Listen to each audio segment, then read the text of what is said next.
수사팀 또 대검 부장회의 등 여러 의견을 종합해서 적법 절차의 원칙에 따라서 소신껏 결정을 내린 것인데 그것이 사퇴 또는 탄핵에 사유가 된다고는 생각하지 않습니다.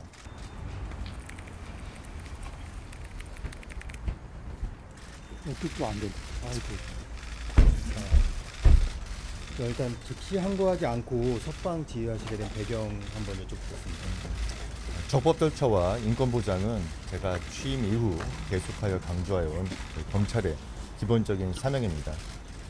기소 이후에 피고인의 심정에 관한 판단 권한은 법원에 있기 때문에 그러한 법원의 결정을 존중하였습니다. 법원의 판단은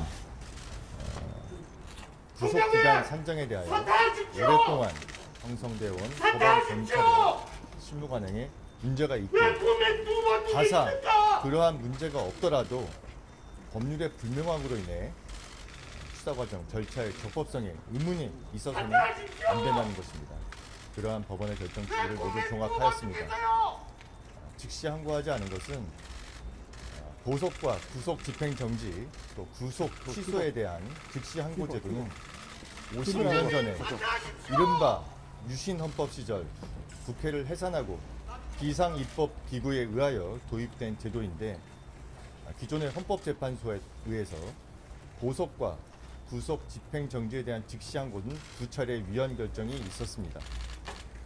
법원의 인신 구속에 관한 권한은 법원에 있다는 영장주의와 적법 절차의 원칙, 과잉 금지의 원칙에 위반하기 때문에 위헌이라는 명확한 판단이 있었고 그러한 위헌 판결의 취지를 따라서 즉시 항고하지 않은 것입니다. 수사팀은 수사팀의 의견을 제출하였고 저희 대검의 부장회의 등을 거쳐서 모든 의견을 종합해서 제가 판단을 한 것입니다. 검사장 회의 열면서 시간이 좀 더 지체됐다는 비판도 있었는데 여기서 어떻게 생각하십니까? 이런 국가적 중대 사안에 대해서 저희의 처분 방향이나 법률적 쟁점에 대해서 의견을 충분히 듣고 판단을 하기 위해서 검사장 회의를 연 것입니다.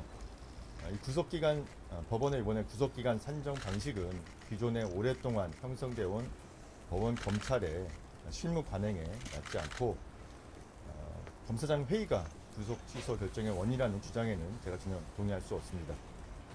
민주당에서 사퇴 요구하고 탄핵 얘기나 하는데 어떤 입장이십니까?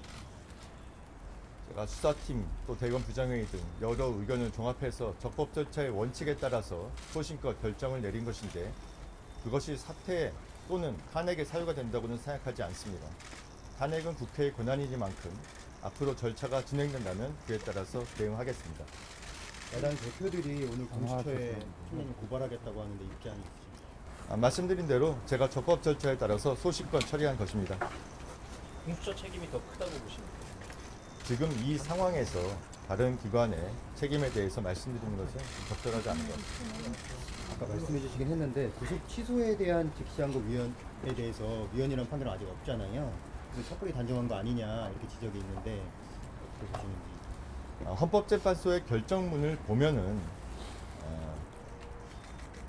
인신 구속에 대한 권한은 법원에 있고 그러한 법원의 권한에 대해서 즉시 항고를 하여 집행정지 효력을 부여하는 것은 영장주의와 적법 절차의 원칙, 과잉금지의 원칙에 반한다는 명확한 판시가 있습니다.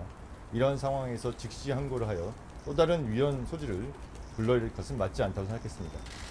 구속기간 지나서 기소했다는 법원 판단 수긍하십니까? 구속기간 산정 방식은 구속신문제도가 도입된 이후 오랫동안 형성되어 온 법원 검찰의 실무 관행입니다.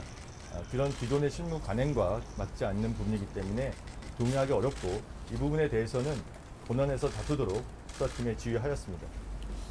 즉시 항고하지 않아서 공소 기각 가능성 커졌다는 지적도 있는데 어떻게 생각하십니까? 말씀드린 대로 이러한 여러 가지 논란에 대해서 본원에서 적극적으로 다투도록 지휘하였고 공소 유지에 철저히 기하도록 하겠습니다.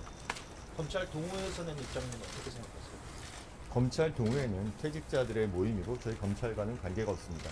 다른 단체에서 낸 입장문에 대해서 제가 말씀드릴 사항은 아닌 것 같습니다. 수고하셨습니다. 연예상 하는 말 인터넷에 혼란이 들어가겠습니다. 죄송합니다. 들어갈게요.